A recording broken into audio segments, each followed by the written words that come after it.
Me confirme no chat, por favor, se tá bom o áudio. Tá sim, Gabi. Boa noite, gente, de novo. Gostaria de agradecer ao interesse de vocês no ciclo de debates. Sejam todos bem-vindos e esperamos que seja proveitoso e que a gente possa ter uma boa conversa sobre esse tema hoje. Eu vou ficar meio perdido um pouquinho, porque eu estou pela câmera do celular e tentando acompanhar o chat pelo notebook, mas vocês relevem um pouquinho. Enfim, meu nome é Gabriela Manissoba, eu sou estudante de farmácia do 5º período, do campus de Cuité, da UFCG, e hoje vou mediar esse debate do primeiro dia, que seria o tema Introdução à Saúde Planetária, que é uma participação das nossas coordenadoras, né, do Grupo de Pesquisa em Saúde Planetária do Grupo Gaia, que é a nossa professora Francinalva Medeiros, e Larissa Medeiros, que é médica. Lembrando que esse encontro, ele será gravado e ele será disponibilizado, assim como algum material que nossas convidadas indiquem, ele será disponibilizado no site do Grupo Gaia, que nosso colega Gabriel irá disponibilizar no site pelo link. Ao final do encontro, a gente vai passar uma lista de frequência para nos ajudar a emitir os certificados, né? E vocês tiverem alguma pergunta, gente, pode colocar no chat, ou fazer uma pergunta no final das falas. Inclusive, um pedido, não se sintam acuados para perguntar ou pontuar alguma coisa, é um ciclo de debates, então pode surgir algumas dúvidas, e se vocês têm que se sentir à vontade para pontuar, então não se sintam acuados. E aí, para a gente dar início, vou passar a fala para a professora Fran. Obrigada, Gabi. Minha gente, então, como o Gabi falou, né, eu queria desejar também as boas-vindas a vocês e, enfim, espero que vocês gostem dessa atividade que a gente organizou e que está propondo, tá bom? Eu vou começar com a apresentação, né? Esse primeiro dia da gente é mais para a gente pensar cenário, contexto, e a gente introduzir algumas discussões, tá? E aí, depois da fala da Larissa, aí eu falo um pouquinho também do grupo, como é que a gente se organiza e o que a gente deseja também depois desse ciclo de debates, certo? E outra coisa, é um prazer muito grande também estar aqui falando dividir esse ciclo de debate junto com a Larissa, né, que para além de ser uma grande amiga, assim, a gente está junta nessa coordenação, né, além de todos os estudantes que também estão com a gente e fazem um trabalho, assim, fantástico, e aí os meninos se apresentam também daqui a pouquinho quando a gente for falar, certo? Minha gente, eu vou compartilhar a tela aqui com a apresentação. Eu vou tentar... Deixa eu ver se foi. Acho que deu certo, né? Eu vou tentar falar mais pausado, mas, enfim, se eu estiver falando rápido ou se der algum problema, vocês me avisam, porque eu não vou estar vendo vocês, tá certo? Então, essa atividade é uma proposta, né, do Grupo de Pesquisa de Saúde Planetária daqui da UFCG. E aí a gente hoje vai conversar um pouquinho, né, sobre... Na verdade, eu vou iniciar falando um pouquinho do cenário, do contexto, para a gente pensar por que é interessante fazer esse debate em saúde planetária e enfim, o que a gente pode esperar disso tudo, né? E para além disso, é uma atividade que a gente pensou em ofertar para diversas formações e ampliar, né, para além do grupo da gente, porque a gente acredita que esse tema se conecta com várias áreas, enfim, com vários saberes. Bem, e aí eu queria começar, da gente fazer essa observação, né, dessa imagem que foi feita pela nave Voyage,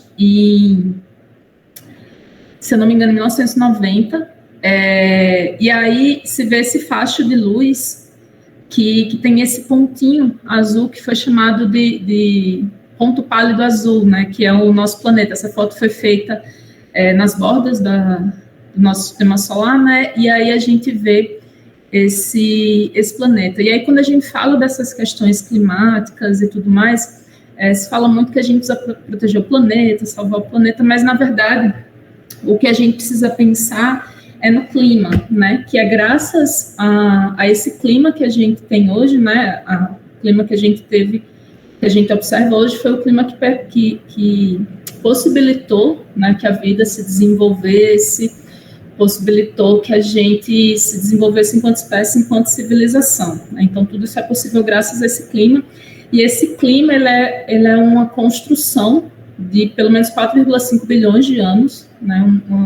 Uma construção dos seres invisíveis e dos demais seres que estão nesse planeta e proporcionou a gente, né? E aí, quando a gente se aproxima um pouquinho mais desse ponto pálido azul, que foi uma fala do Carl Sagan a respeito daquela imagem que eu tinha mostrado, a gente vê o planeta, né? E aí aqui eu fiz um destaque para a América Latina, né, onde a gente está inserido, e a gente, de alguma forma, sempre trazer essa discussão, né, para a nossa realidade, né?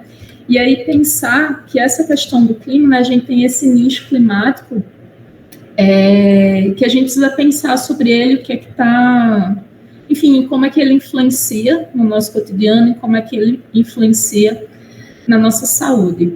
Então, eu trouxe primeiro para vocês esse gráfico aqui, que mostra embaixo a linha temporal, né, em bilhões de anos, até chegando nesse período presente que a gente está hoje. E aí esse gráfico mostra que o planeta ele já foi vários. Ele já teve um período que ele estava muito aquecido, já teve períodos que ele teve mais quente. Então, a gente tem grandes variações de clima, né? O planeta, como a gente conhece hoje, não é o mesmo planeta de outros tempos, né? E aí a gente tem um período, aí no finalzinho do lado direito, né, que é o Holoceno, onde a gente tem uma certa... Eu não sei se eu consigo apontar, minha gente, com o mouse, mas, enfim, nesse trechinho aqui a gente tem uma certa estabilidade dessas temperaturas, né, desse clima, e foi aqui que a gente, enfim, teve todo esse desenvolvimento enquanto espécie, né? E aí a gente tem, nesses períodos mais atuais, né, de 1850 para hoje, a gente vem observado um aumento dessas temperaturas, né? E aí aqui no finalzinho do gráfico, ele mostra algumas projeções, como seriam os próximos anos, né, se a gente continuar nessa mesma forma de existir enquanto sociedade, né, com relação aos aumentos da temperatura. E aí uma coisa interessante para a gente discutir hoje é se essas projeções elas são interessantes ou não para a gente pensar a respeito, né? Não é uma tarefa tão simples trazer essas discussões sobre cenário, sobre contexto, porque tudo parece muito alarmista, né? Mas é interessante que a gente, enfim, que a gente possa discutir e observar como é que a gente pode superar essa situação de mais angústia, né? E pensar soluções para tudo isso. E aí essa outra figura é mais ou menos no mesmo sentido daquela, né, mostrando, enfim, esses períodos de estabilidade climática que o planeta vivenciou, momentos que teve mais aquecido, mais frio, e esses dados de monitoramento que a gente tem mais recente, né, de 1850 até hoje, onde a gente vê esses aumentos de temperatura acontecendo. E o que é interessante da gente observar desses aumentos é porque em nenhum outro momento da história houve aumentos variações tão rápidas, tão significativas na temperatura, no clima, né, de um modo geral. E aí a gente tem ameaças sistêmicas à vida no planeta, ocasionadas por essas alterações no clima, né, que é a própria emergência climática, a crise hídrica, a perda da biodiversidade, né? A gente observa a sexta grande extinção, né, de seres vivos que a gente tem notícia aqui do nosso planeta, né? Então a gente vem tendo uma perda de biodiversidade significativa. Essa perda de biodiversidade, tanto com relação a mamíferos, a organismos marinhos, a plantas, a insetos, a micro-organismos, e tudo isso traz também, além das questões climáticas, essa perda de biodiversidade também traz a questão da insegurança alimentar, além de intoxicação dos organismos e também questões relacionadas a migrações e conflitos climáticos. Então, falando dessa perda da biodiversidade, como eu tinha falado, a gente vem observando uma perda significativa, né?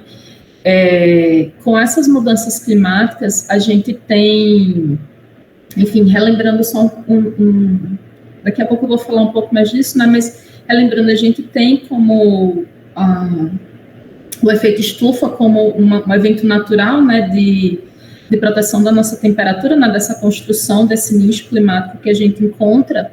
E aí, atualmente, com esses gases de efeito estufa, com a poluição por material particulado, a gente tem uma menor perda de energia na atmosfera, né, e retendo essa energia aqui.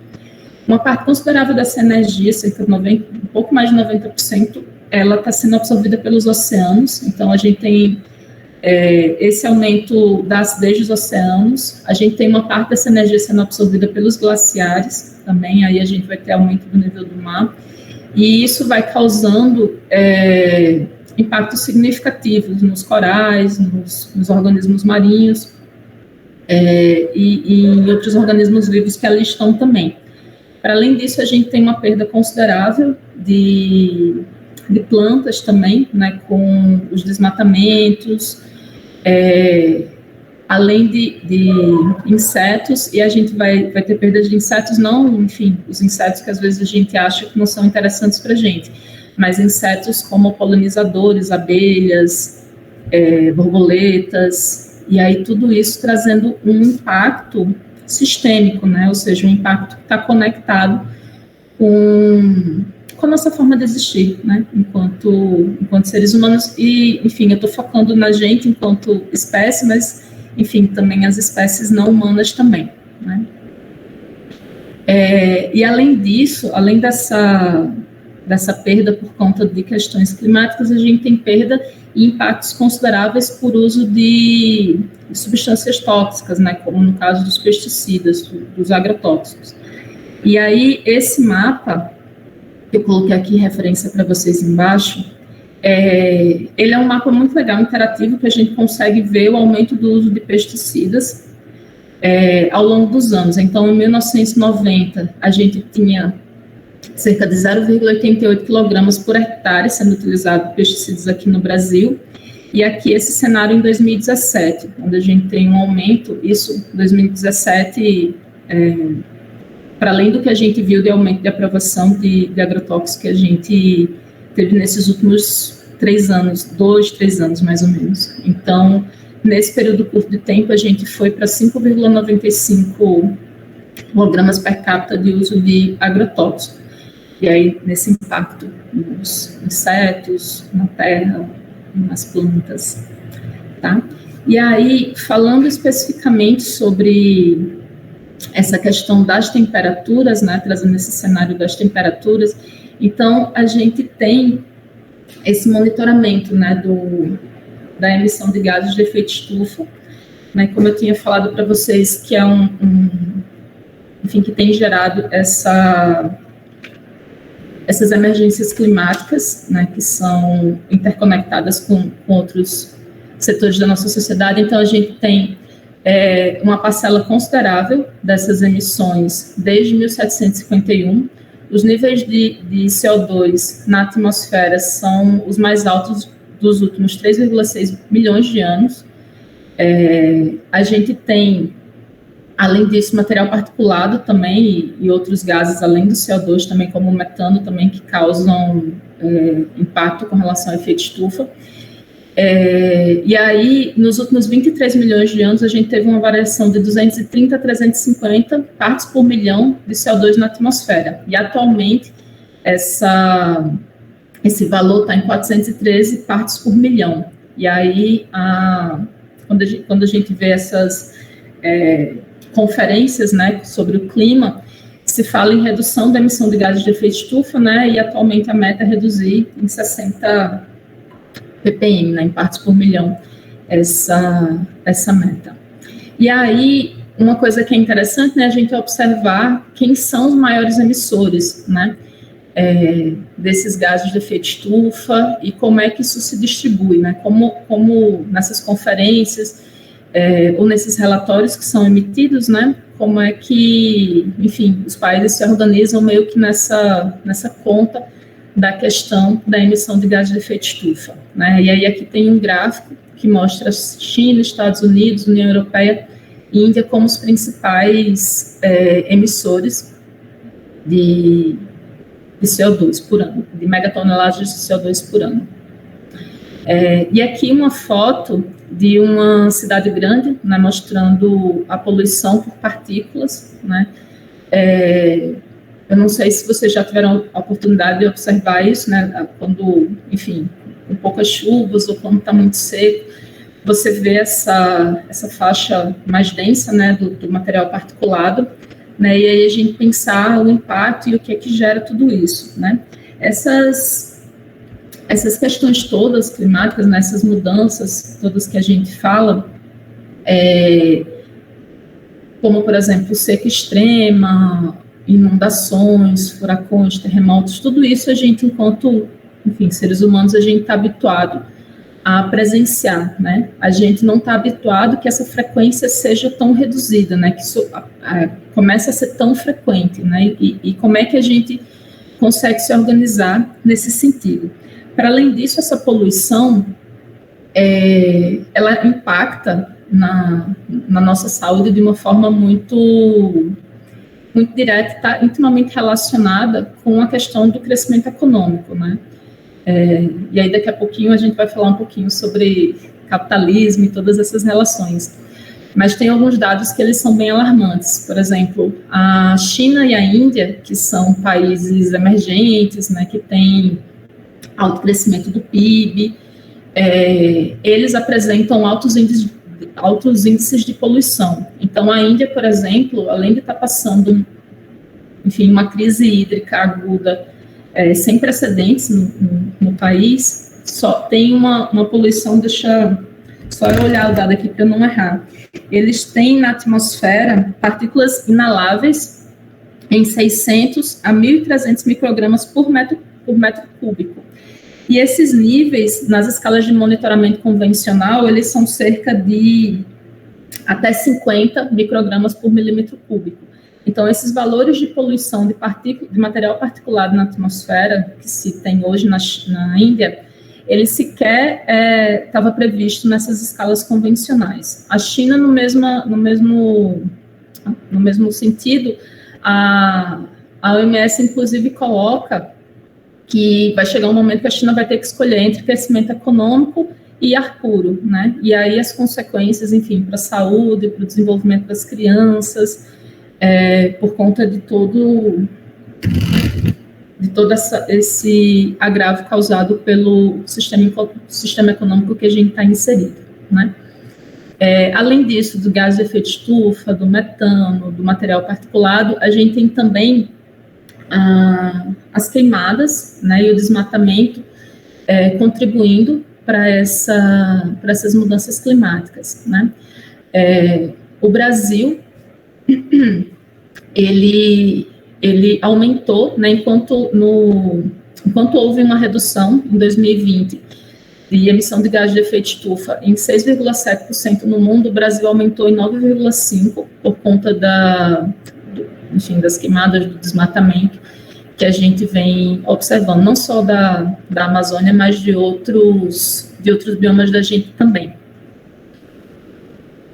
E aí aqui uma figura, não sei se vocês já ouviram falar disso, que chama, fazendo uma tradução bem geral, assim, seria relógio para o apocalipse, relógio para o fim do mundo. Foi esse grupo, deixa eu só tirar isso aqui, esse grupo da Universidade de Chicago, que fez esse relógio, né, a partir de 1947, para monitorar o quão próximo a gente estaria da meia-noite, quantos minutos faltam para meia-noite, sendo meia-noite o fim do mundo, o apocalipse, né? E aí esse relógio ele foi pensado com relação aos testes com arma nuclear, com material, enfim, nuclear que poderia causar o chamado apocalipse, a extinção da humanidade, né? E aí a gente teve próximo o período que a gente teve mais próximo a essa meia-noite, a esse fim do mundo, foi 1953, né, com os testes e com a ausência de acordos de paz com relação a testes nucleares. E aí, de 2012 para cá, foi incluído nessa contagem a questão das mudanças climáticas também. Então, além de monitorar essa questão dos testes nucleares, foi incluído também a questão das mudanças climáticas. E agora, 2020, é outro período de tempo que a gente está mais próximo da meia-noite, né? Segundo esse relógio, faltam 100 minutos para meia-noite. E aí eu quis trazer isso daqui para a gente pensar essa era, né, esse momento que a gente está vivendo, né, que alguns autores vão chamar de antropoceno, né, colocar, enfim, como a gente, ser humano, sendo responsável por essas mudanças climáticas. E aí é interessante que a gente pense quem são esses seres humanos, né, quem que está causando isso. Outros autores vão trazer o termo capitaloceno, que é colocando o capitalismo, né, o modelo econômico, como responsável, né? E aí eu acho interessante a gente conversar um pouquinho sobre esses dois termos. Os estudiosos, né, que vão estudar essas áreas geológicas, eles vão tentar pensar em que momento a gente vai datar que iniciou o antropoceno, por exemplo, né, todas essas alterações nos territórios, no nosso planeta, causado pela ação, entre aspas, humana, né? E aí alguns estudiosos vão colocar que isso foi iniciado nas invasões, pelas colonizações que aconteceram aqui nas Américas, por conta do extermínio dos indígenas, e aí às vezes vai se colocar o início do antropoceno nesse período, e alguns outros pesquisadores vão colocar o início do antropoceno justamente relacionando aquele relógio que eu mostrei antes, que com os testes com armamento, com material nuclear, né? E aí tem essas discussões de quando teria começado no antropoceno. Mas aí é interessante, né? No comecinho da apresentação, eu mostrei para vocês quais eram os países mais envolvidos, né, com essas emissões, que são atribuídas à questão da mudança climática, né? E aí talvez não seja tão interessante, né, a gente colocar assim a humanidade como culpada, porque não todos os humanos têm essa contribuição, né? Existem outras formas de estar no planeta, de pensar essa relação, enfim, com o clima e com os outros seres vivos, que é diferente, talvez, do sistema econômico que a gente vivencia, né? E aí, como eu tinha falado também, né, a gente tem alguns relatórios de pesquisadores que se reúnem e emitem relatórios sobre a situação climática que a gente se encontra, ou sobre a perda de biodiversidade. Existem conferências que acontecem com os tomadores de decisão, né, que, como a gente chama, os governantes. E aí a gente tem, no ano passado, tendo sido publicado esse relatório do IPCC, que é o painel intergovernamental sobre mudanças climáticas, né, e saiu muito na mídia, e se falou bastante, né, sobre esse relatório do IPCC, aliás.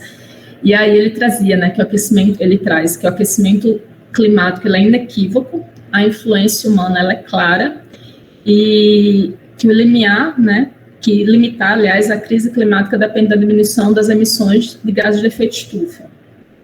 Então, a gente pensar, né, junto com essa discussão que eu estava trazendo sobre, enfim, antropoceno, e a gente pensar nisso, né, como assim a influência humana é clara, como assim o aquecimento climático é inequívoco, né? As pessoas conseguem compreender o que esse relatório traz, o que essas discussões representam, qual é a relação delas com, enfim, com todos esses temas.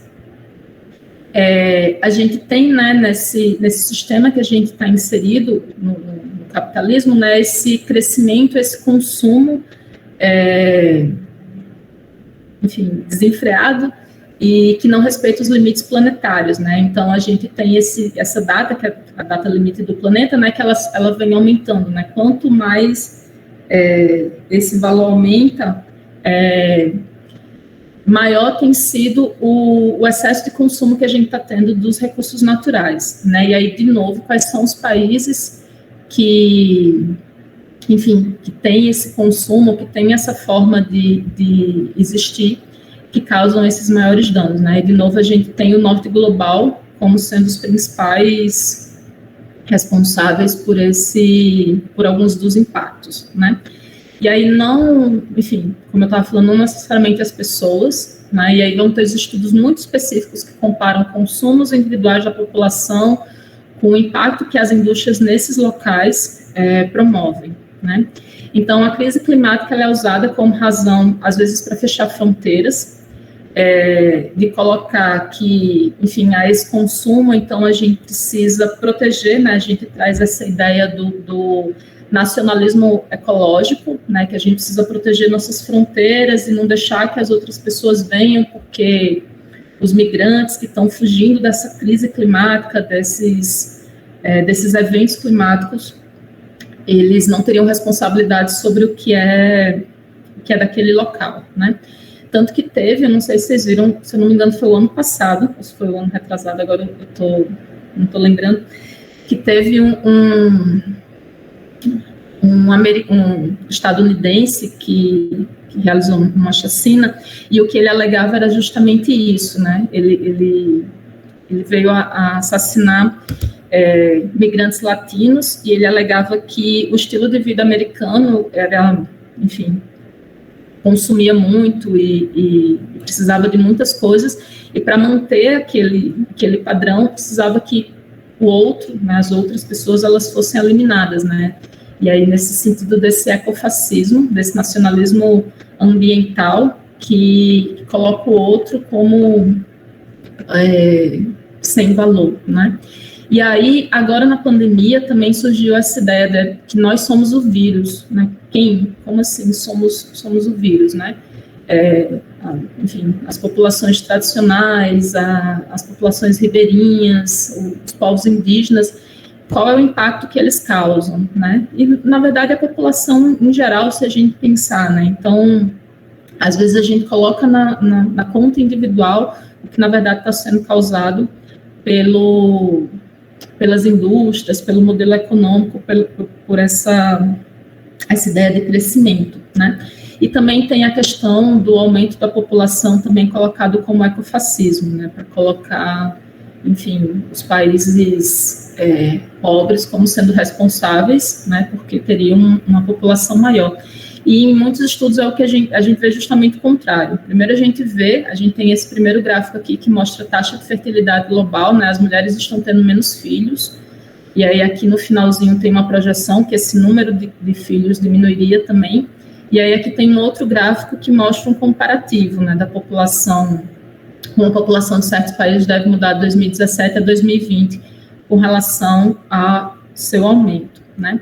E aí essas duas figuras aqui, elas são ainda mais interessantes. Na primeira mostra a questão da emissão per capita de CO2, esses dados são de 2017, e aí a gente vê o norte global, né, como os principais emissores de gases de efeito estufa, e na outra figura a gente vê o nascimento de crianças por mulheres em um dado de 2016, né, e a gente vê o sul global como o maior número de crianças, né, e aí a gente vê a diferença, né, então essa questão do aumento da população e estaria essa relação, e o norte global se isentando nessa perspectiva ecofascista, obviamente, a gente vê que é uma falácia, né, essa questão de, vai faltar comida, a insegurança alimentar estava relacionada a isso, e a gente sabe que não, que há alimento, né, ele só não chega para todos, né, a gente não tem essa distribuição equitativa, né, dos alimentos. E aí, para a gente chegar nisso, né? Então, os maiores responsáveis nessa discussão toda, né? A gente tem os mais ricos como sendo os maiores responsáveis, as indústrias, as empresas e os mais ricos como os milionários, bilionários, como sendo os responsáveis por essas emissões, e os mais pobres como tendo um percentual muito baixo de contribuição com essa emissão de gases de efeito estufa, né? Então, às vezes, quando a gente vê assim na mídia, a gente precisa... teve uma matéria que foi curiosa, que era assim, como a sua geladeira contribui para o aquecimento global, né? Como assim a geladeira da gente, né? E aí não fala do agronegócio, não fala da indústria dos combustíveis fósseis, enfim. E aí, já encaminhando para o finalzinho da minha fala, a gente tem falando de ecofascismo, a gente tem a questão do racismo ambiental e climático também, né? Da gente pensar na ausência de serviços públicos e programas voltados ao combate da segregação socioespacial. Tais políticas, elas não levam em consideração os impactos desproporcionais da degradação ambiental sobre populações muitas vezes atravessadas pela pobreza, como negros, povos indígenas, comunidades tradicionais. E aí vários dados mostram que as principais pessoas que são afetadas pelas crises climáticas são principalmente mulheres periféricas e populações negras, que aí vão, em geral, ficar marginalizados, não vão ter acesso a saneamento básico, ou quando são afetados por catástrofes climáticas, não tem políticas públicas que vão, enfim, proteger e vão pensar nas vulnerabilidades dessa população. E aí são as pessoas que muitas vezes precisam ser migrantes climáticos, né, e vão sofrer todo esse racismo, esse preconceito relacionado a isso, né. Então, as crises ecológicas, sociais e econômicas que estamos enfrentando, elas não são separadas. A crise climática, ela é um multiplicador de vulnerabilidades, e o mundo moderno é uma narrativa dos privilégios. E aí, por isso que é importante, nas discussões como essas, da gente pensar, né, em diferentes formações, como é que a gente, enfim, consegue comunicar, né, muito importante que a gente consiga pensar enquanto trabalhadores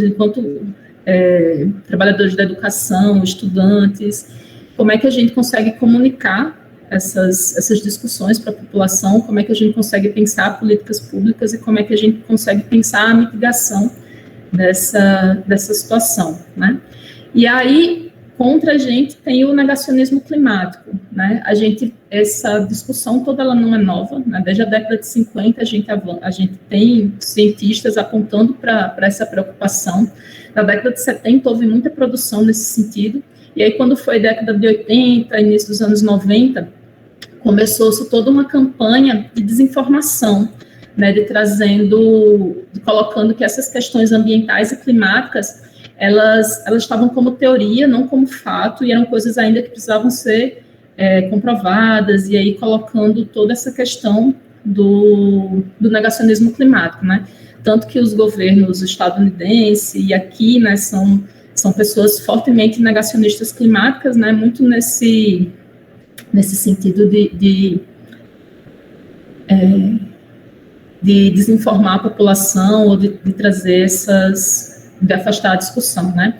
E aí, como consequência disso tudo, como eu falei, a gente tem um aumento do nível do mar, os deslocamentos, né, as migrações ou forçadas, ou planejadas, ou internas, internacionais, de curto ou longo prazo, conflitos relacionados a essa migração, diminuição da produção de alimento, causando insegurança alimentar, eventos climáticos extremos numa maior frequência ou numa maior intensidade, né, ondas de calor, de frio, furacões, secas prolongadas, enchentes, incêndios. A gente viu na Índia o ano passado, quando lá na Índia estava assim, o pior momento da pandemia, aconteceu o furacão, e aí a população tem que parar de receber vacina, ou tem que ser acomodada de forma aglomerada, e aí uma consequência geral de tudo isso, né? Além dos impactos na saúde, né, como ampliação de áreas de doenças tropicais, aumento da temporada de insetos e alergia, aumento de zoonoses, problemas físicos, psicológicos e também traumas, né, por conta, enfim, desse aumento ou da maior aparecimento desses eventos climáticos extremos.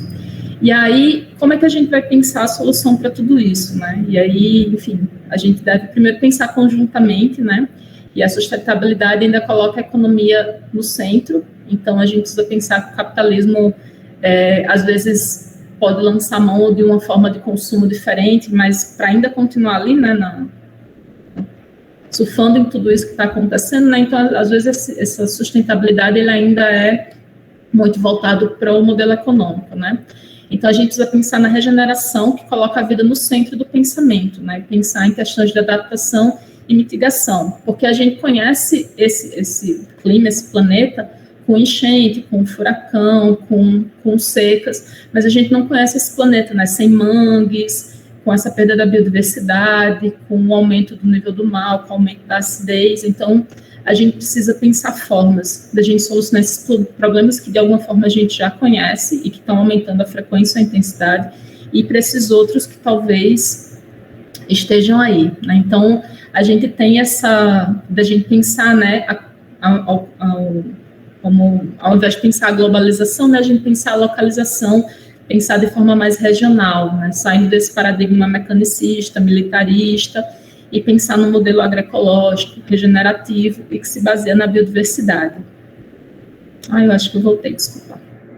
E aí, a saúde planetária, ela considera, né, que isso tudo, enfim, é sistêmico e está correlacionado, né, e a gente vai observar os impactos das mudanças ambientais na saúde humana, né, mas de forma global, na sua relação com o território, na sua relação social, econômica, psíquica, e o foco ele é global, né, da gente pensar como, agora a gente teve essas discussões na pandemia, né, pensar numa saúde única, não numa atividade fragmentada, tá? E, gente, como eu estou passando um pouquinho do tempo, eu vou pular essa figura aqui, mas ela é basicamente falando dessa interconexão das mudanças climáticas com os aspectos de saúde da gente, e aí só mostrar, né, como eu falei, a gente tem esse aumento dos desastres, do número de mortes causadas por desastres ambientais, a gente tem a intensificação disso, e que são coisas que a gente tem tecnologia, a gente tem como pensar, né, adaptação, mitigação, só que a gente tem a exclusão de algumas populações, né, e a gente, enfim, como é importante a gente fazer essa discussão, enfim, no âmbito de gênero, raça, nos âmbitos sociais também, tá? Então, vou passar isso daqui também. E aí, a gente tem essas projeções, né, do clima, como é que o clima vai ficar daqui nas próximas décadas, né? As projeções, elas não são boas, né? As projeções colocam que se a gente não fizer nada, a gente vai ter um aumento de temperatura que vai tornar a Terra inabitável para a gente, né? Ou pelo menos para algumas pessoas, enfim, para algumas regiões, para alguns territórios, e aí tem as projeções se a gente fizer alguma coisa agora, né? Que a gente precisa fazer, na verdade, para ontem. Mas é interessante a gente pensar nessas coisas também, porque a gente pode...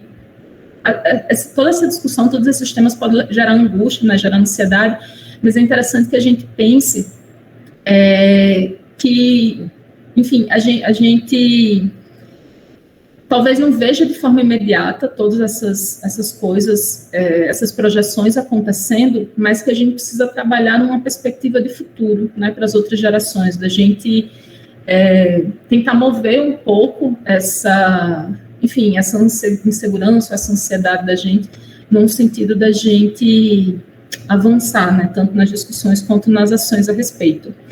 Eu queria ler um trechinho para vocês do livro da Eliane Brum, né, que é o Banzeiro, mas eu vou deixar para o finalzinho, depois da fala da Larissa, das discussões, aí se der tempo eu leio para vocês. E aí, para encerrar, né, a vida é uma união simbiótica e cooperativa que permite triunfar aos que se associam, né, uma frase da Lynn Margulis, que é uma cientista, né, que, enfim, muito brilhantemente falou sobre o clima e sobre a teoria de Gaia. É isso, minha gente, desculpa eu ter passado tempo, e aí eu passo a fala para Larissa.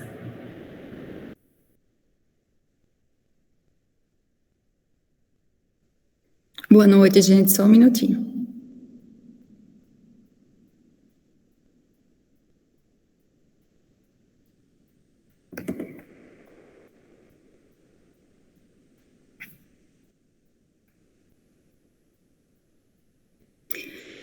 Boa noite, eu queria saber se vocês me ouvem bem, se o eco tá forte, que eu estou numa sala grande.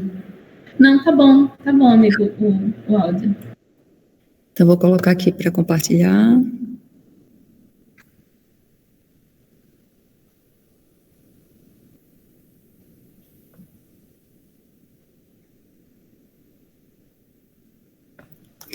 Só um minutinho.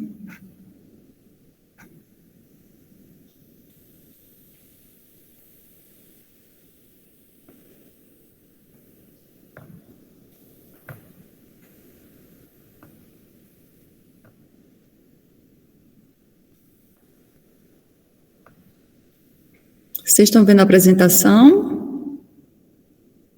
Sim, mas ainda não está no modo apresentação mesmo, tá? O PowerPoint. Agora sim. Sim. Então, gente, boa noite. Eu sou Larissa Medeiros, eu sou médica. Eu integro também o grupo de saúde planetária da UFCG. Agradeço a Fran por ter começado todo esse movimento, agradeço os alunos que fazem parte também.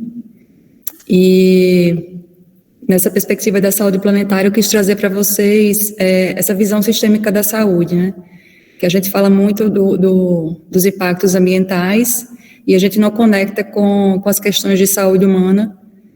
E dentro do conceito de saúde planetária, a gente insere a saúde humana, né? Então, essa perspectiva sistêmica ela é muito importante para a gente pensar em soluções, para a gente entender vários mecanismos de várias crises humanitárias e ambientais que a gente vem enfrentando. Então, eu trouxe um panorama da minha apresentação, o que é que eu vou falar aqui, porque, enfim, é um assunto muito complexo, né? Por isso que eu trouxe justamente o pensamento sistêmico, que é para a gente tentar ter esse panorama geral e elaborar as conexões, né, necessárias. Então, o que eu vou trazer hoje é falar um pouco para vocês do pensamento sistêmico, falar como o estilo de vida predominante, né, nas sociedades ocidentais, ele determina adoecimento tanto planetário como humano, falar um pouco das doenças crônicas não transmissíveis, e aí eu vou trazer para vocês alguns mecanismos que explicam a origem das doenças crônicas não transmissíveis e a interface com o meio ambiente. Então, justamente para a gente ter mais poder de argumentação, quando às vezes o discurso ele é muito desconectado, e aí a gente falar de inflamação crônica, microbiota intestinal, epigenética, isso traz argumentos, né, para um campo mais científico, vamos dizer. E algumas doenças infecto-contagiosas também relacionadas às mudanças ambientais, e uma discussão sobre possíveis soluções sistêmicas, né. Então, esse é um recorte meu, mas é um assunto muito amplo, então, talvez eu, enfim, não tenha colocado algo importante, mas acho que já é suficiente para a gente discutir. Então, vamos fazer um exercício do que seria o pensamento sistêmico, né? A gente está tão acostumado a separar as áreas de saberes e essa mente mais, vamos dizer, pensa em termos de hierarquia, né? Então, é comum a gente pensar qual é o órgão mais importante do corpo humano, é o cérebro ou o coração. O coração não bate sem o comando do sistema nervoso central, mas o cérebro também não vai funcionar se não receber sangue. Então, esse modo de pensar, né, enfim, que separa ou que gosta de criar hierarquias, ele está também nas bases de como a gente se relaciona com o meio ambiente, né? Então, eu trouxe essa, entre aspas, brincadeira para a gente pensar a respeito disso, né? Como a gente foca em cérebro e coração no corpo humano, mas eu vou trazer para vocês que, na verdade, a microbiota intestinal, né, são seres, bactérias, principalmente, que vivem no nosso intestino, elas também têm um papel preponderante na nossa fisiologia. E, enfim, nosso corpo ele é um sistema, assim como as relações ecológicas também são sistêmicas. Então, é justamente para vocês refletirem isso, sobre a importância desse pensamento sistêmico. E sair um pouco dessa hierarquização, né? A gente estuda a cadeia alimentar na escola e coloca lá os seres do topo da cadeia, enfim. Então, pensar, né, que o ser humano ele não é o ser mais evoluído que existe, ele foi uma forma que a vida se constituiu e chegou até nós, mas a gente não sobrevive se não tiver alga e planta que produza nosso alimento, enfim. Então, todos os seres, eles são interdependentes, é isso que a visão sistêmica traz. Então, existe a corrente de pensamento, o pensamento sistêmico, que foi justamente uma forma de explicar os sistemas vivos, né? Os sistemas vivos, eles não são explicados totalmente por leis clássicas da física e da química. Então, pensar em termos de sistemas é imprescindível para a gente entender o funcionamento dos seres vivos. Uma célula é um sistema, um ser multicelular é um sistema, as relações entre seres vivos são sistêmicas, então, esse modo de pensar ele tem que ser encorajado, né, na nossa educação. E aí ele se contrapõe justamente ao pensamento cartesiano, assim, que reduz, que cria áreas hiperespecializadas, e isso acaba desconectando, né, as áreas do conhecimento. E aí, justamente, eu trouxe essa referência, que é o Fritjof Capra. Ele tem esse livro que eu recomendo, A Visão Sistêmica da Vida, onde ele fala, né, que a pior crise de todas é a crise de percepção, da gente não entender as atuais, né, os desafios atuais, a crise humanitária, com desigualdade social, enfim, desigualdade dentro de um país e entre países, e os impactos ambientais do nosso existir, né, principalmente após a Revolução Industrial até aqui. Então, tudo isso tem que ser entendido sistemicamente. Então, a crise humanitária e a crise ambiental são a mesma crise, que é a forma como a gente se relaciona com os outros seres vivos. E outra coisa que ele, em relação a isso, é justamente a crença do crescimento econômico ilimitado em um planeta com recursos finitos. Então, como a Fran mostrou, né, se todos nós consumíssemos como os estadunidenses consomem, a gente precisaria de 5 planetas. Então, esse pensamento de crescimento econômico a todo custo, ele precisa ser mudado, e a gente precisa pensar e discutir. E aí, justamente, a inter e a transdisciplinaridade, elas são essenciais para a gente pensar em soluções. E aí, para reforçar, né, a gente está muito desconectado dos outros seres vivos, então, para reforçar essa interdependência de toda a biosfera, da biosfera da qual a gente faz parte, né, eu trouxe só esse lembrete, né, assim, o básico para a gente existir é que tenha água potável, que tenha ar puro, que tenha nutrição, né, alimentos nutritivos. Então, a gente precisa colaborar com os ciclos da vida, enfim, com todas as formas de vida. Então, esse modo de pensar, enfim, tudo que a Fran trouxe sobre capitalismo, etc., nos desconectou muito do básico, né, do existir. Então, eu trouxe também a teoria de Gaia, né, não sei se vocês conhecem, mas é muito importante. Foi uma teoria proposta por James Lovelock e Aline Margulis, que demonstrou que a Terra é um grande organismo. Ela pode ser considerada um ser vivo, ela tem um metabolismo próprio. E, enfim, eles demonstraram, né, o equilíbrio dos gases atmosféricos, como criou esse efeito estufa que é necessário, e para a gente não ter tantas oscilações de temperatura. Então, a vida, ela se permitiu a partir do momento que ela foi construindo as próprias condições de se tornar viável no planeta. Então, né, a Terra ela se formou há 4,5 bilhões de anos, e a vida se formou há cerca de 4 bilhões de anos, e as bactérias foram os primeiros seres vivos, né, ancestrais de bactérias, e a partir das bactérias a vida foi evoluindo, e, enfim, numa dinâmica de simbiose, né, dos seres se unindo e criando, as condições elas foram mudando, mas até hoje a gente tem protagonismo de bactérias, né, elas influenciam essa dinâmica dos gases atmosféricos, elas influenciam composição dos oceanos, composição do solo, enfim. Então, a gente tem essa mentalidade que bactéria é danosa e quer acabar com os micróbios, mas é importante a gente lembrar que as bactérias são a base. E lembrar dos ciclos biogeoquímicos, né? A gente estuda na escola ciclo do carbono, ciclo do nitrogênio, às vezes a gente separa, né, assim, não conecta com a nossa realidade. E aí lembrar que esses ciclos biogeoquímicos têm determinação dos seres vivos, né? Então, essa questão do aquecimento global, a gente está pegando muito carbono, né, pegando o carbono que está lá no subsolo, no petróleo, em forma de petróleo, trazendo carbono para a superfície, enfim. Aí está alterando a dinâmica do carbono, produzindo o aquecimento global.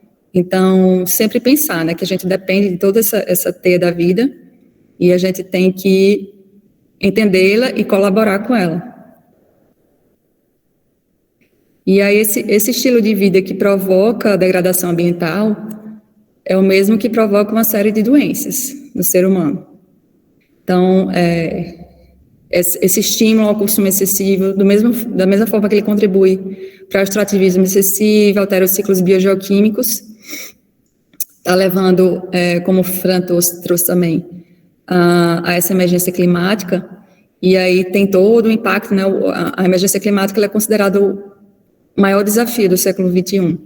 Então, vai gerar extremos de temperatura, vai gerar catástrofe ambiental, migração, enfim, uma crise humanitária muito intensa. E de evento clínico, né, no ser humano, cada vez maior os episódios de estresse por calor, né? Então, temperaturas extremas, isso leva a, por exemplo, idosos são muito sensíveis a extremos de temperatura, enfim. Então, é comum, né, inclusive, no verão, a gente sempre vê notícia de pessoas idosas que morrem na Europa, porque lá, em zonas temperadas, esses extremos de calor, eles são maiores. Enfim, além disso tudo, né, a gente pode pensar numa perspectiva não tão extrema como o calor, mas o estilo de vida influenciando nas doenças crônicas não transmissíveis, que eu vou detalhar mais para vocês. Mas é importante essa perspectiva evolutiva, a gente considerar a idade da nossa espécie, que é em torno de 300 mil anos, e aí a gente rompeu com um estilo de vida que era integrado à natureza, que, enfim, o estresse, ele era pontual, ele não era tão frequente, os hábitos alimentares, eles mudaram muito pós-revolução industrial para cá. Então, existe uma relação dessa alta prevalência de doenças crônicas não transmissíveis atualmente com esse estilo de vida. E além das doenças crônicas não transmissíveis, também algumas doenças infecto-contagiosas transmitidas por insetos, né? O aquecimento global, ele favorece a reprodução de alguns insetos, como o Aedes aegypti. E aí as doenças crônicas não transmissíveis, elas são a maior causa de mortalidade no mundo. A gente inclui hipertensão, diabetes, infarto, AVC, câncer, são, né, algumas doenças que estão nesse grupo. E a gente tem a influência do estilo de vida, né, o tipo de alimentação, né, a gente tem excesso de conservante, enfim, acidulante, vários sintéticos nos alimentos, para que eles durem mais nas prateleiras. E aí, o modelo também de agricultura, né, que usa agrotóxico, e o excesso de açúcar. Então, essa alimentação cheia de sintético e pobre em nutrientes, ela determina um estado inflamatório, que eu vou falar para vocês depois. Aí a gente tem excesso de xenobióticos, né, que são substâncias estranhas ao nosso corpo, as substâncias sintéticas, e disruptores endócrinos, que seriam, né, uma classe de xenobióticos que altera a função endócrina do ser humano. Não só do ser humano, né, como essas substâncias elas vão parar na água e acabam chegando a outras espécies, então a gente tem série de impactos de alteração de fertilidade de animais aquáticos por esse excesso de resíduo que chega até eles. E aí o sedentarismo também é outro fator de risco para essas doenças crônicas não transmissíveis. Poluição atmosférica, a poluição atmosférica por si, ela já está relacionada a várias doenças, não só as pulmonares, né, como as doenças cardiovasculares. E o estresse crônico, né, nosso estilo de vida, enfim, esse estresse ele foi normalizado, mas ele é muito danoso para o nosso corpo. E aí, um mecanismo comum, né, na origem dessas doenças crônicas não transmissíveis seria a inflamação crônica de baixo grau. Então, a gente fica num estado inflamatório crônico, não é aquela inflamação de uma infecção aguda, não é que a gente tem febre, etc. É como se fosse inflamação insidiosa, ela é inflamação insidiosa, discreta. E aí, dependendo, enfim, de condições genéticas, outros fatores, uma pessoa vai desenvolver uma hipertensão, outra pessoa vai desenvolver um diabetes, então assim, mas na base de todas essas doenças está esse estado inflamatório crônico. E aí vocês podem ouvir falar também psico, neuro, endócrino, imunologia. O que é isso? Como explica por que nosso pensamento, porque um estado ansioso ou estressante, ele pode produzir essas doenças crônicas, né? Então, meu pensamento vai interferir, o que está aqui, o eixo hipotálamo, hipófise adrenal. Então, meu pensamento influencia as minhas conexões neurológicas, que aí vai influenciar, né, no funcionamento da minha hipófise. A hipófise vai mandar comandos para as minhas adrenais, de que eu estou passando um perigo, né? Eu coloquei essa figura aqui embaixo, que os nossos inimigos não são mais os grandes felinos, eles são conta para pagar, boleto, etc. Então, a gente fica nesse estado, nesse sistema de luta e fuga, e aí o corpo fica alarmado, como se a gente estivesse o tempo todo com ameaça. Então, isso é muito danoso para a saúde cerebral e para a saúde sistêmica. Então, esse estresse crônico, ele leva, em última análise, ao aumento do cortisol, que é o hormônio do estresse, e aí o cortisol ele vai influenciar que a gente crie, né, no nosso sistema imunológico, uma inflamação crônica.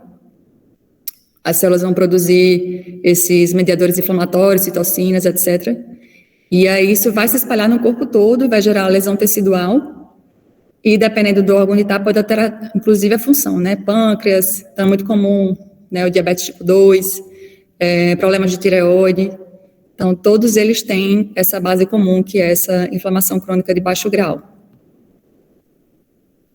E aí, outro argumento que a gente pode, né, utilizar nessa interface meio ambiente, saúde, é a microbiota intestinal. A microbiota humana, no caso, né, a gente tem um ecossistema próprio, né, e fez parte da nossa evolução como espécie. Então, as bactérias nos compõem, então, bactérias comensais, bactérias benéficas. Então, a pele tem a sua microbiota própria, as mucosas têm a sua microbiota própria, mas, em termos fisiológicos, a microbiota intestinal, ela tem um protagonismo interessantíssimo na nossa fisiologia, e a gente está progredindo muito nesse conhecimento. Então, assim, é impressionante o alcance de influência que a microbiota intestinal tem. Então, elas produzem nutrientes, independente das nossas células, elas produzem neurotransmissores, elas contribuem com a barreira intestinal. Então, você tendo essas bactérias benéficas no seu intestino, você impede que outras bactérias patogênicas, elas atravessem essa barreira intestinal, então elas contribuem muito com isso. E lembrar que o intestino ele é um órgão imunológico também. Então, quem é da área de saúde, que está no básico, valorize a disciplina de imuno, tá? A gente tem o tecido linfóide associado às mucosas, e aí, das mucosas todas, a do intestino é a mais, a que tem maior área, né? Então, o intestino é um órgão imunológico realmente. E aí ele educa o nosso sistema imunológico. Então, dependendo do tipo de relação que ele tem com o que está na luz do intestino, ele vai sinalizar para o enterócito, né, para a célula do intestino, e aí através do nervo vago, que é um nervo que tem aferências por todo o nosso intestino, essas informações elas vão chegar até o sistema nervoso central, o sistema nervoso autonômico e o sistema nervoso central. Então tem esse caminho de duas vias, né? E aí se fala muito hoje em eixo cérebro-intestino, justamente por isso. A gente sabe que dependendo do tipo de bactérias que a gente tem no intestino, isso vai determinar a produção de neurotransmissor, estado inflamatório, e inclusive isso tem muita relevância em relação ao desenvolvimento cerebral das crianças. Então, por exemplo, doenças do neurodesenvolvimento como autismo e TDAH têm relatos da alteração da microbiota. Então, eu vou deixar para vocês vários artigos, tá, de referência de tudo que eu estou trazendo, mas para ficar isso, de justamente esse pensamento sistêmico novamente, a gente depende de bactérias que vivem no nosso corpo, a gente não existiria sem elas, tá? Então, lembrar disso. E o que é que pode influenciar essa microbiota intestinal? Então, a gente tem uma série de fatores, né? A idade, sexo, o tipo de dieta, se você, na sua alimentação, tem muito xenobiótico ou não, como é que é o seu ambiente, os ambientes urbanos, eles, em geral, interferem nessa microbiota e empobrecem essa microbiota. E a gente precisa de vegetais na alimentação, porque essas bactérias, elas se alimentam principalmente de fibras. Então, quanto mais fibras, mais a gente vai selecionar cepas de bactérias benéficas. Então, não é falar que você precisa virar vegetariano, mas quanto mais fibras na sua dieta, mais você vai selecionar micro-organismos favoráveis para a sua saúde. E aí a gente está vivendo, né, está se observando que muitas pessoas apresentam desbiose intestinal, que é justamente essa alteração da biodiversidade da microbiota. Então, tanto pode acontecer com, enfim, os cenários de desbiose, né, o excesso de patógenos, ou uma pobreza em diversidade, ou uma pobreza das cepas de bactérias que seriam melhores para a nossa espécie. Então, muito disso tem relação com o estilo de vida, o tipo de alimentação, o estresse crônico também interfere na microbiota, então é tudo muito sistêmico. E aí essa desbiose, ela está relacionada a várias condições clínicas, como doença inflamatória intestinal, alergia, doenças neurodegenerativas e psiquiátricas. E aí está bem comum atualmente, né, a prescrição de probióticos manipulados. E aí a gente, né, pode se questionar, mas será que o uso de cápsula de probiótico seria a solução, né, se o problema ele é sistêmico? Então, como eu falei para vocês, a vida urbana, ela reduz nossa exposição a micro-organismos favoráveis para nós. Então, a pessoa que ela mora num lugar com maior biodiversidade, ela vai ter uma microbiota mais favorável. E o ambiente urbano, com poluição, ar-condicionado, enfim, nos expõe mais a micro-organismos patogênicos. Então, pensar, né, que a estrutura, né, o nosso estilo de vida e as estruturas urbanas, elas precisam ser transformadas e não focar, mais uma vez, no uso de cápsulas, etc. E justamente os trabalhos mostram que o tipo de dieta é o mais determinante. Assim, você pode até fazer a suplementação do probiótico, mas no longo prazo, essa suplementação por cápsula, ela não se estabiliza. Então, realmente, o que tem mais preponderância em relação à seleção dessa microbiota é a dieta, principalmente a dieta baseada em plantas. E aí, outro argumento, tá? Lembrando que esse microbiota, epigenética, telômeros, enfim, esses são argumentos para a gente conseguir fazer o link, né, entre os impactos ambientais e do estilo de vida e o que acontece no nosso corpo. Então, a epigenética é outro argumento, né, que a gente pode mostrar que acontece lesão celular ou alterações celulares por causa do nosso estilo de vida. Então, alguns fatores ambientais, eles podem alterar a expressão de alguns genes, tá? Não é uma mutação, não vai acontecer alteração na sequência de DNA, mas aí é como se houvessem mecanismos que ligam ou desligam determinados genes. Então, por exemplo, é comum as pessoas acharem, meus pais foram hipertensos, eu vou desenvolver hipertensão também. Claro que você vai ter uma predisposição. Muitas doenças crônicas, elas têm uma predisposição genética. Mas, justamente, dependendo dos seus hábitos, você vai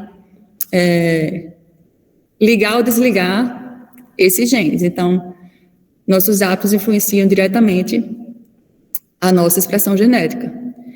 E aí, se você teve maus hábitos ao longo da sua vida, isso pode gerar alterações epigenéticas que podem ser transmitidas para os seus filhos. Então, essa perspectiva intergeracional é importante também quando a gente pensa nos fatores ambientais. Não? Se eu estou exposta à poluição, eu posso receber alterações epigenéticas que eu vou transmitir para os meus filhos. Então, mais um argumento para a gente considerar os hábitos de vida. E outro dado, né, seria a ciência dos telômeros, ela tá bem em ascensão também. Telômeros são as regiões terminais dos cromossomos que protegem a estrutura cromossômica.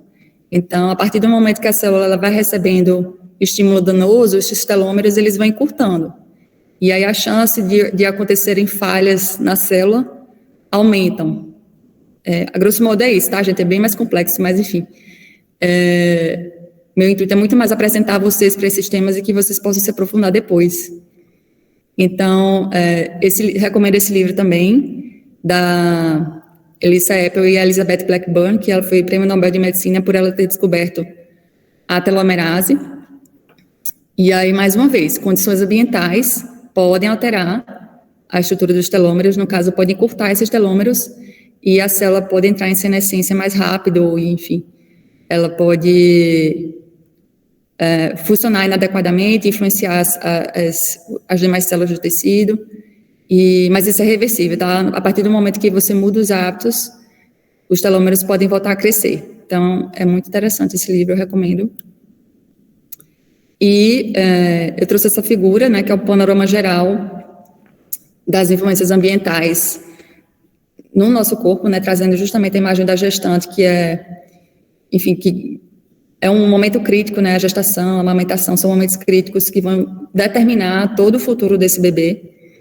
Então, né, esse excesso de poluição, os xenobióticos, né, seja o parabeno nos cosméticos, resíduo de plástico, enfim, agrotóxico, tudo isso são xenobióticos, são disruptores endócrinos que vão levar àquele estado inflamatório crônico e interferir em toda a nossa fisiologia, gerar estresse oxidativo, alterações no microbioma, alterações epigenéticas. Então, lembrar disso quando a gente tiver essas discussões sobre o meio ambiente e enfim, discussões desconectadas, e lembrar que está tudo conectado.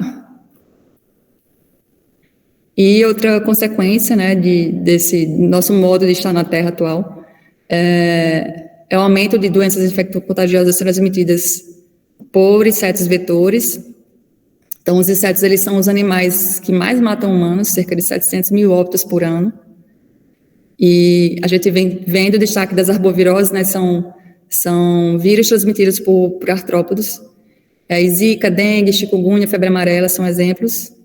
E as mudanças climáticas, né, a expansão urbana, ela vem determinando esse favorecimento da reprodução desses insetos. Então, a chance de a gente se contaminar aumenta porque os insetos estão se reproduzindo mais.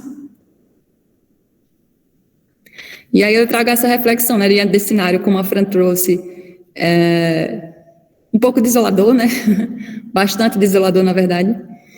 E a gente vê, né, que tem, enfim, pessoas que pensam que a solução é colonizar Marte ou ir para outros planetas, e não sei se vocês já pensaram sobre isso, mas eu não acho que seja uma boa ideia, porque a gente não consegue se manter por muito tempo fora da Terra, né, pelo menos, enfim, esses estudos trazem como astronautas, né, que voltaram para a Terra, eles foram estudados, foram analisados com neuroimagem, enfim, alguns parâmetros inflamatórios também, e eles têm alterações da hipófise, eles têm alteração da hidrodinâmica do líquido cefalorraquidiano, eles têm alterações oftalmológicas e biomarcadores para neurodegeneração também alterados. Então, esse tempo, né, exposto à microgravidade, ele é bem danoso para o cérebro. Então, acho que não é uma boa ideia a gente pensar nisso. O melhor é pensar no que a gente pode fazer no nosso planeta, né? Considerar esses 4 bilhões de anos de evolução, enfim. Como que a gente pode servir essa inteligência da natureza e não se achar superior, querer controlar e querer usar enfim, essa visão utilitarista, né? E Aí eu trago essa pergunta para vocês, se vocês já pensaram o que é saúde. Porque no modelo biométrico convencional, a gente costuma pensar em saúde como ausência de doença, né? A gente faz exames, enfim, busca possíveis doenças, mas não tem aquela promoção da saúde, de forma geral, né? A OMS define saúde como um estado de completo bem-estar físico, mental e social. E, então, vai além da ausência de doença, né? E a medicina integrativa traz essa visão dos pilares da saúde. Isso pode variar conforme a fonte, mas, enfim, eu trouxe esses pilares, né? Alimentação, atividade física, um sono de qualidade, relacionamentos harmônicos, o manejo do estresse, né? Como o estresse faz parte da nossa vida, atualmente a gente tem que saber lidar com ele, e a relação com o meio ambiente. Então, é importante considerar isso no planejamento das cidades. E aí, mais uma vez, respeitar a biodiversidade daquele local, respeitar a inteligência da natureza, pensar na equidade de populações, então, populações de vulnerabilidade social, a gente tem que cuidar delas, porque problemas que estão, enfim, restritas aparentemente restritas a elas, em algum momento vai impactar, enfim, em todo o sistema. Então, ouvir, né, e respeitar as comunidades tradicionais, por exemplo, as comunidades indígenas que preservam as florestas primárias, né, enfim, a gente tem que agradecer muito a elas, e o incentivo a políticas públicas, né, a gente pedir por políticas públicas que favoreçam esse modelo de integração, né, e a gente tem que discutir mais isso de forma abrangente. E aí eu trouxe algumas possibilidades de relacionar a saúde humana com a saúde planetária, né, a partir desses pilares que eu trouxe para vocês, a gente pensar em soluções. Então, por exemplo, se eu falo para o paciente ter uma boa alimentação, como é que eu vou indicar que ele coma mais vegetais, se eu sei que os vegetais são contaminados com agrotóxicos? Então, fazer esse trabalho educativo, o profissional de saúde também é um educador. Então, lembrar das escolhas saudáveis deles, tentar fomentar a agricultura familiar, que ele participe de feiras da sociedade, que busque agricultores locais. Então, isso vai se refletir na soberania alimentar do país, né? A gente pensar em modelos de agricultura regenerativa. Então, agroecologia é um modelo, existe agricultura biodinâmica, enfim, sempre com essa perspectiva sistêmica, né, de pensar na saúde dos solos, né? Os solos também têm microbiomas próprios, então essa questão que vocês podem ver na agroecologia de proteger o solo é por isso, né? No solo tem uma riqueza de vida microscópica também. E outro pilar que seria o sono e o manejo do estresse, né? 2 pilares.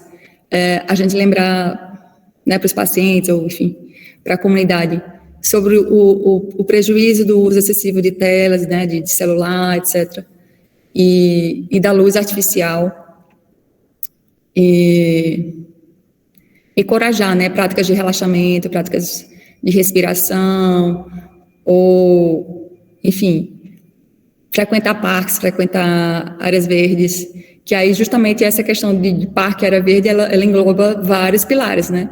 Então, se você tem um parque, um lugar, uma floresta, um lugar bonito, isso encoraja atividade física, né? Isso contribui para o controle do estresse. E tem uma terapia, né? Não sei se vocês já ouviram falar no banho de floresta, que, enfim, é um tratamento que começou no Japão, né? Pessoas muito estressadas nas grandes cidades, e eles começaram a testar, a levar para parques ou áreas de floresta, e eles viam os parâmetros fisiológicos, né? Pressão arterial, sensação de bem-estar também, né? Avaliava a saúde mental, e as pessoas, elas demonstravam mais relaxamento, enfim. Então, que a gente tenha criatividade, né, para pensar em mais terapias como essa. E, enfim, estimular também a cooperação em comunidade, né, hortas comunitárias, ou passeios em parques, isso tudo, né, estar em comunidade também favorece muito a saúde mental e a saúde sistêmica. E achei importante trazer também os ODS, né, a ONU criou em 2015 essa Agenda 2030, né, pensando nessa série de impactos que a gente tem, enfim, ela estabeleceu 2030 como um ano limite, né, para desenvolver todos esses objetivos. E aí eu trouxe o exemplo da agroecologia como uma solução sistêmica e enquadrando em algum desses ODS. Então, a agroecologia, ela contribui com o ODS 7, né, que se você favorece o cultivo local, o comércio de alimentos locais, você reduz o uso de combustíveis fósseis, né? Então, o objetivo 7, que seria energia limpa, já pontua, a agroecologia já pontua. O ODS 3, né, para promover saúde pública, promovendo a dieta mais saudável, então, ajuda na prevenção das doenças crônicas não transmissíveis. O ODS 30, a partir do momento que a gente tem mais planta, a gente sequestra mais carbono da atmosfera, então tem a contribuição também para o aquecimento global, enfim. Então, a gente pode utilizar esses ODS, né, como uma forma de criar consensos ou ajudar, né, nesse pensamento consensual, né, para as transformações que a gente precisa fazer. E aí a gente tem que fazer esse convite, né, para os profissionais de saúde, para eles serem mais atuantes no cuidado ambiental. Então, eu trouxe essas duas referências, né, dois editoriais bem importantes, né, na medicina globalmente, o New England e o The Lancet. Então, eu vou deixar essas referências com vocês. A Planetary Health Alliance também é uma aliança global, né, entre países, entre instituições, encabeçada por Harvard, e, enfim, se a dificuldade é encontrar referência para a gente argumentar pela saúde planetária, vocês vão ter muita base a partir dessas referências. E eu trouxe também a Lynn Margulis, que eu e Fran somos fã dela, e justamente nessa reflexão, né, da gente ouvir a vida, da gente se integrar mais e a gente estudar mais essas dinâmicas dos seres vivos. E ela traz um livro que é Vida. Devemos realmente começar a ouvir toda a vida. Com seu glorioso passado não humano e seu futuro incerto, mas instigante, essa vida, a nossa vida, está hoje tão inserida quanto sempre esteve na sinfonia senciente da Terra. Então, toda vida ela tem pensamento, né, vamos dizer. A gente não consegue compreender o estar na terra de uma planta, ou estar na terra de outros seres vivos, mas todos eles, de alguma forma, carregam essa consciência ancestral. Então, eu queria deixar para vocês, né, essa visão, esse pensar na nossa saúde como pensar na saúde e no bem-estar de todo o sistema que envolve a biosfera, né. E é uma foto do Cerrado, para a gente pensar também nas próximas gerações, né, que, enfim, o que é que a gente pode fazer no nosso dia a dia para preservar tanta riqueza natural e o que é que a gente quer deixar para as próximas gerações. É importante refletir.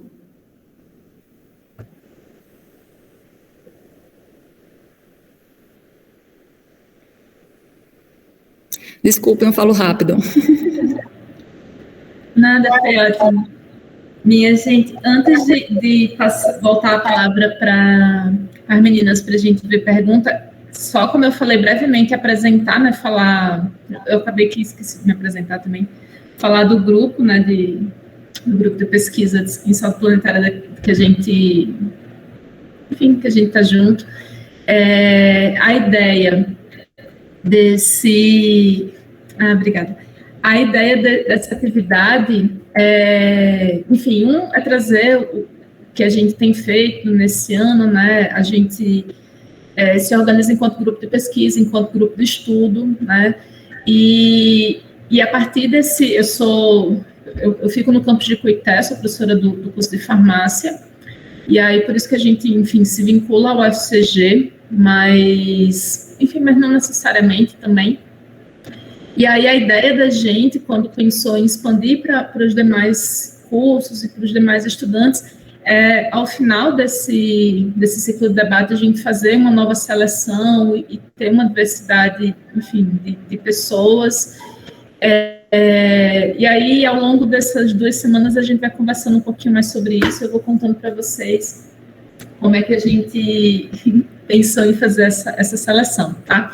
E aí que fazem parte, né, e essencial desse grupo, a gente tem os estudantes, né, e aí vocês já conheceram a Gabi, mas queria pedir que vocês se apresentassem, não sei se a Gabi quer começar e os demais também, e aí depois a gente abre para as perguntas. Oi, gente, de novo. Então, no último curso, eu e algumas colegas minhas que já vínhamos da extensão com a professora Fran, a gente fez um curso sobre saúde planetária também, foi aí que abriu um processo seletivo e a gente se organizou como grupo de pesquisa e grupo de estudo.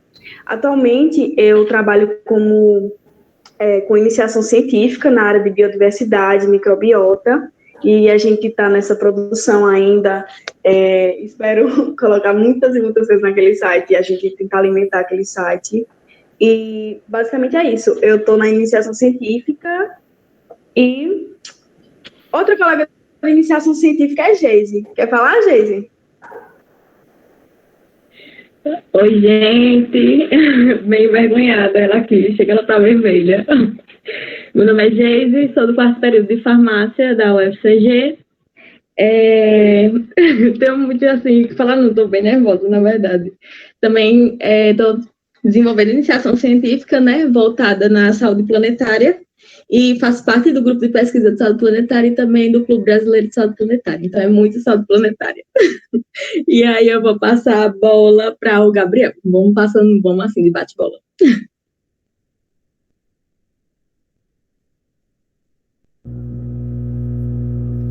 Oi, pessoal, tudo bem?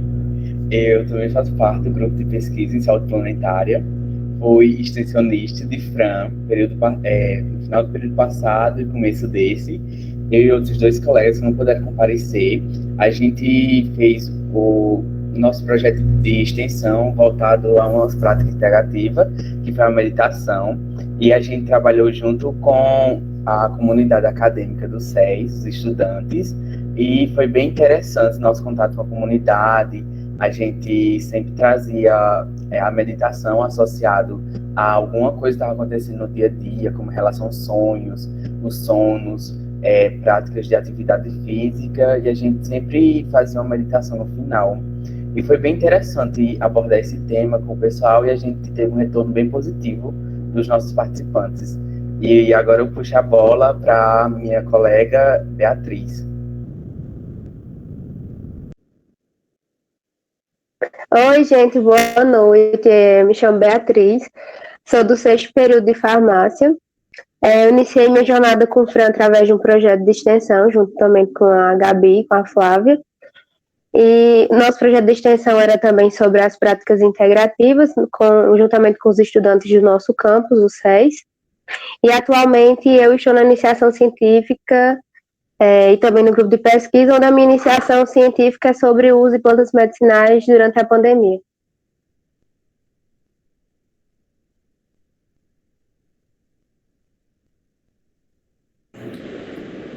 Acho que faltou só a Flávia, não foi? Não sei se a Flávia está aqui. Boa noite, gente. Eu sou Flávia e eu sou do 9º período de farmácia. E como a Bia falou, a gente fez parte de um projeto de extensão com o Fran, onde eu conheci o termo saúde planetária. E nesse grupo de pesquisa foi onde eu pude me aprofundar e dar início à iniciação científica. E a minha pesquisa fala sobre a investigação do conhecimento de saúde planetária nos estudantes. E a sustentabilidade, o conhecimento sobre sustentabilidade entre os estudantes. E é um assunto que a saúde planetária em si, que eu identifico como muito importante em qualquer área. E eu espero levar para minha profissão futuramente. Obrigada.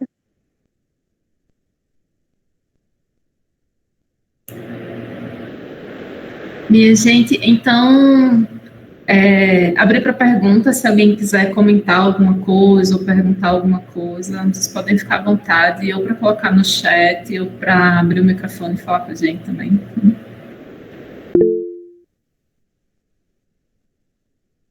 Eu tenho uma pergunta, Fran. E aí, reforçando, né? Se alguém tiver alguma pergunta, colocar aqui no chat enquanto eu vou fazendo a minha. Ou então pode abrir o microfone também para falar. Fran, você falou sobre a emissão, né, dos gases de CO2, sobre que as pessoas ricas, no caso os países ricos, eles emitem mais gases de CO2, né? Existe alguma diferença de impactos relacionados a questões de renda? Você mostrou que as pessoas que possuem vulnerabilidade social são as mais impactadas e tudo mais, né?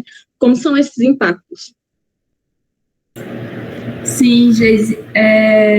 Inclusive, minha gente, eu vou, além da apresentação das referências que a gente vai colocar para vocês, eu vou transcrever o trecho do livro da Eliane Brum que eu queria mostrar para vocês, vou colocar lá no site também, que eu acho que responde essa pergunta da Geise, assim. É interessante a gente pensar, né, como os causadores da maior parte desses impactos acabam, enfim, a questão da mudança climática, ela é sistêmica, né, ela vai abranger todo o planeta e todo mundo, mas ela acontece de forma desigual, né, então quando a gente tem essas vulnerabilidades socioeconômicas, a Larissa gosta muito de falar com relação a onde a pessoa está inserida, né, nessas fragilidades de falta de acesso à água potável, ou com relação a saneamento básico, a acesso à alimentação, né, a gente tem nesse sistema onde a gente está inserido, muitas vezes a falta de tempo mesmo, porque a gente tem uma sobrecarga tão grande de trabalho, de fazeres, de estudo, de tudo, e aí a gente acaba ficando necessitando de uma alimentação, industrializada, abrir pacotes ao invés de descascar coisas, porque a gente não tem tempo para aquilo, além de uma série de outras coisas que tornam populações periféricas mais vulneráveis, né? Tem vários estudos que mostram, eu posso colocar alguns para vocês, como, mulheres são mais impactadas por eventos climáticos extremos, ou como elas estão mais relacionadas com a questão das migrações climáticas, como a população negra periférica acaba sendo mais afetada. Agora, na pandemia, a gente viu muito isso, né? Como a população pobre era mais vulnerável, estava mais predisposta a ter complicações por causa da Covid do que as populações que estão nessa condição social.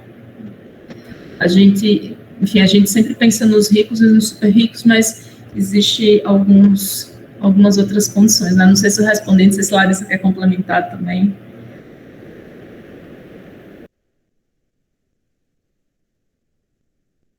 Respondeu sim, Fran. Aí eu tenho uma outra pergunta que agora é para a Larissa. Larissa, como o aumento do uso dos agrotóxicos pode impactar tanto a saúde humana como a saúde planetária? Você falou sobre a questão da microbiota, né? Como é que o aumento desse uso dos agrotóxicos e também do consumo, né, pode afetar? Isso é bem abrangente, pessoal. Considerando esse aspecto seres vivos. Lembrando que o solo ele também tem o seu microbioma próprio, né? Ele, inclusive, é muito diverso.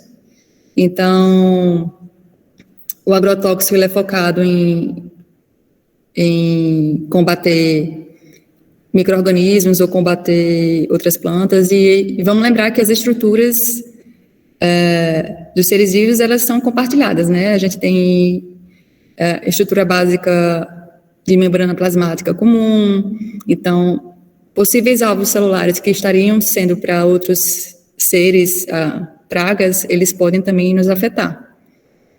E, enfim, no organismo agrícola é bastante danoso, isso considerando longo prazo, mas para nós, seres humanos, a gente tem muito evidência de impacto na microbiota intestinal, mas também o efeito tóxico em si sobre as nossas células, né, predispondo a doenças neurodegenerativas. Esses dias eu vi um artigo sobre esclerose lateral amiotrófica relacionada ao glifosato. Enfim, de qualquer forma, o agrotóxico, quando chega no nosso intestino, ele também vai ser danoso para algumas bactérias e vai contribuir com aquela desbiose que a gente falou, que é uma base comum para várias outras doenças. Então, agrotóxico não é boa ideia nem para agricultura, nem para nada, né? Se está sendo direcionado para combater seres vivos, em algum momento vai chegar até nós.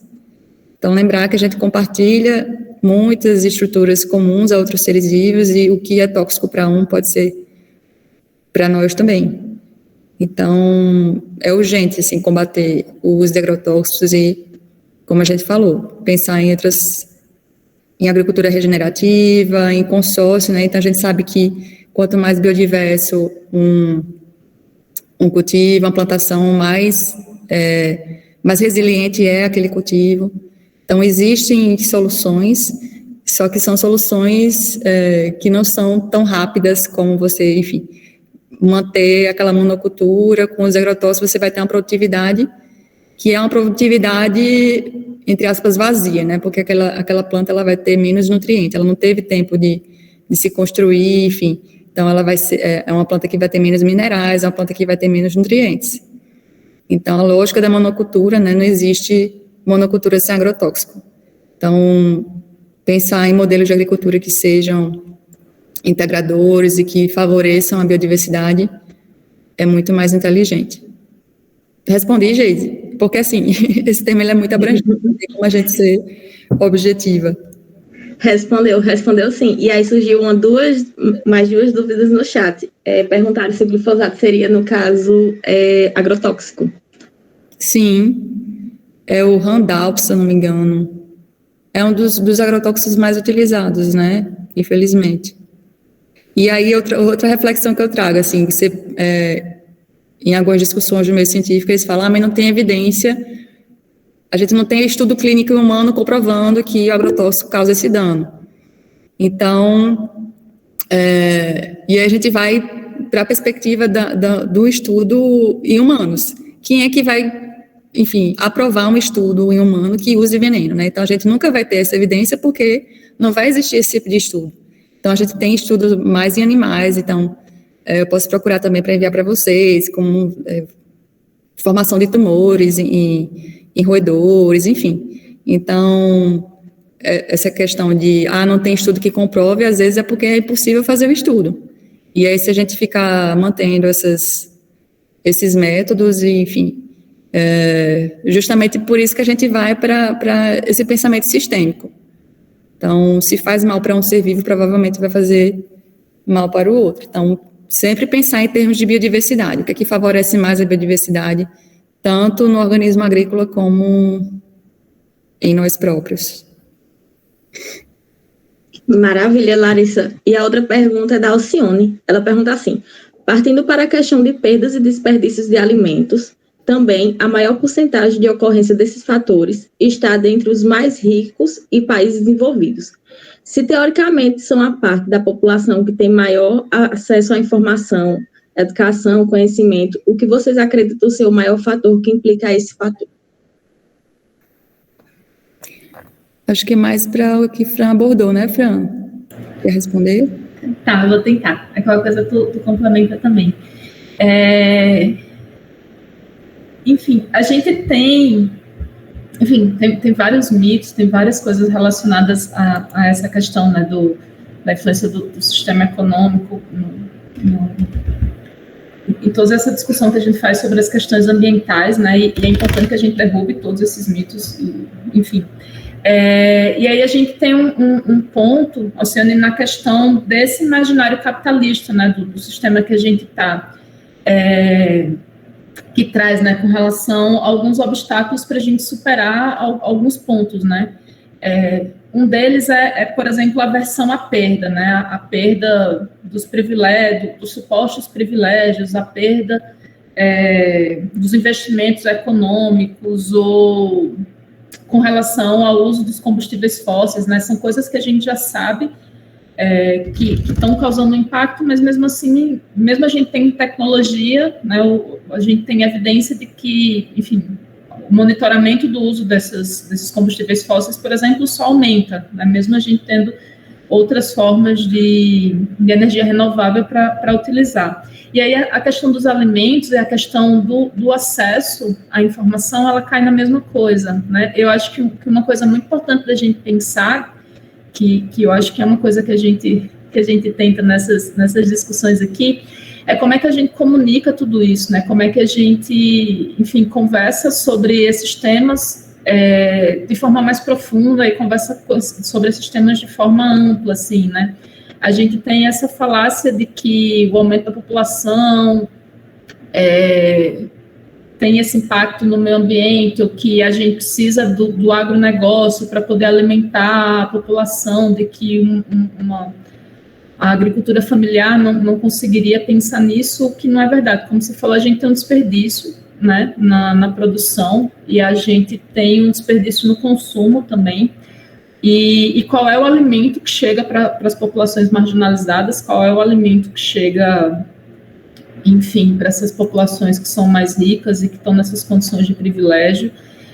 Porque esses desperdícios, acontece a manutenção desse desperdício também, né, não só falando no alimento, mas, por exemplo, em consumo, né, não sei se vocês já viram, tem algumas reportagens, por exemplo, da indústria da moda, que eles produzem, sei lá, uma bolsa, e aí não foi vendido toda aquela coleção, e é preferível que eles queimem tudo aquilo, enfim, descartem tudo aquilo para manter a suposta exclusividade daquilo dali, para que, enfim, outro tipo de população, outro tipo de setor social, digamos assim, tenha acesso àquilo dali, né? Então, isso se estende para vários locais e a alimentação está nesse bolo também. Não sei se eu respondi, mas é um tema que é muito, enfim, fantástico, assim, a gente pensar e conversar sobre insegurança alimentar e sobre isso. Maravilha, Fran. Larissa, tem outra pergunta direcionada para você, que é do Fernando Xavier. Ele diz assim: o quanto a perda da variedade das culturas prejudica a nossa saúde? Ouvi que cada vez mais estamos comendo alimentos de matrizes únicas. Tá, mas é só querendo trazer outro ponto de vista do que Fran falou e a pergunta da Alcione, que a gente conversa muito sobre as origens, né, desse modo de vida capitalista.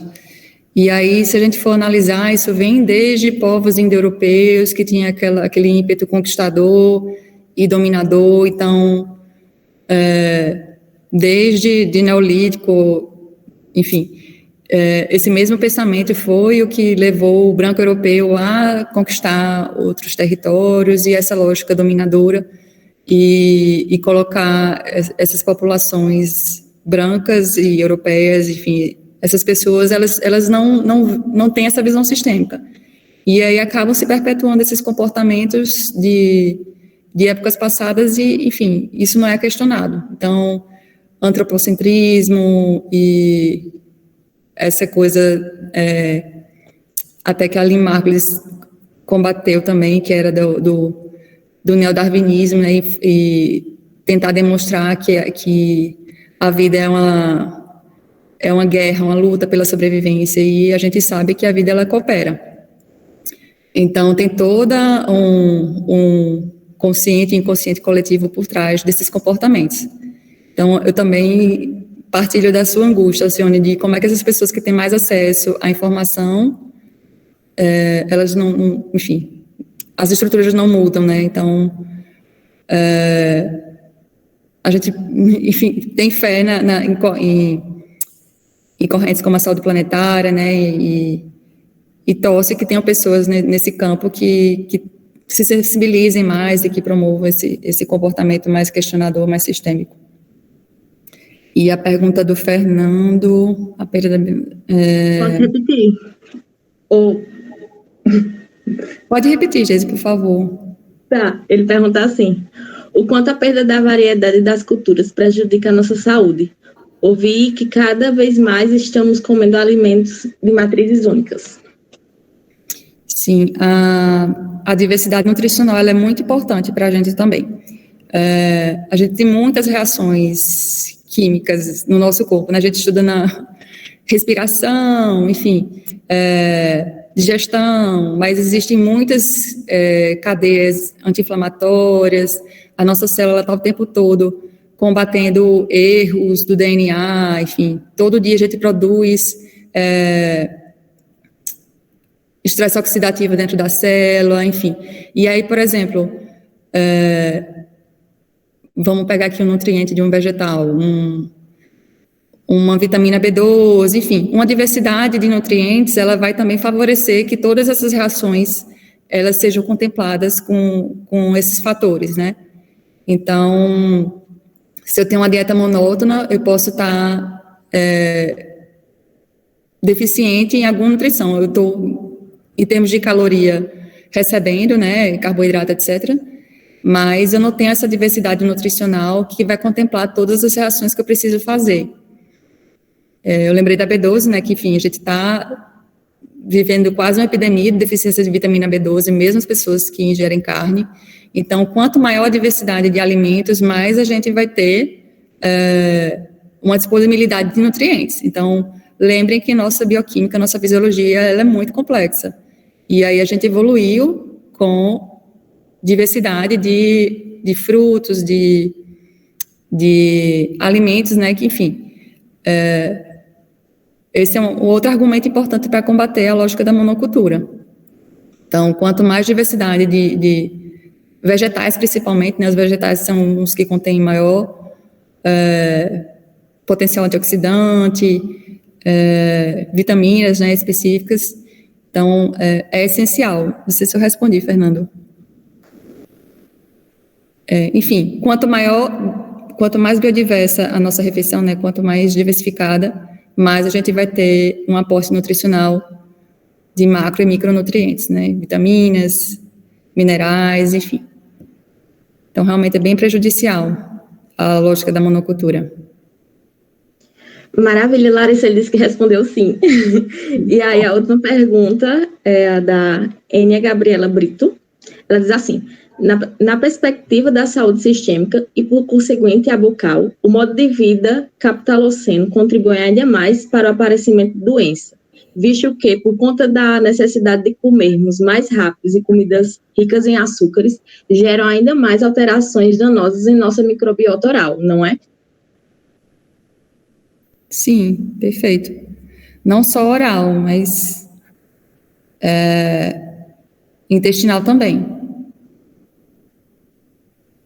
Porque, enfim, a disponibilidade de açúcar em forma simples, né, isso ajuda muito que aquelas bactérias que vão causar a cárie, elas se proliferem mais também. Então, lembrar, a gente tem contato com essa disponibilidade de açúcar, ela é muito recente, né, ela está trazendo muitos danos, além do aumento de cáries, vamos supor, aumenta o efeito, porque você vai selecionar também no intestino bactérias mais habituadas a esse consumo de carboidrato excessivo. E aí você vai absorver mais carboidrato, aí você vai alterar o metabolismo do pâncreas, vai gerar resistência insulínica, enfim. E aí é bem comum, na minha prática clínica, eu tenho recebido muitas pessoas com pré-diabetes, né? As pessoas não são diabéticas, mas elas já têm alteração desse metabolismo da insulina e da glicemia. E isso tem ocorrido cada vez mais cedo, né? A gente tratava certas doenças como doenças de idosos e elas vêm incidindo cada vez mais cedo em adultos jovens. Então, a dieta realmente ela é um fator, é um pilar, né, para a gente considerar a saúde. Obrigada, Fran. Obrigada, Larissa.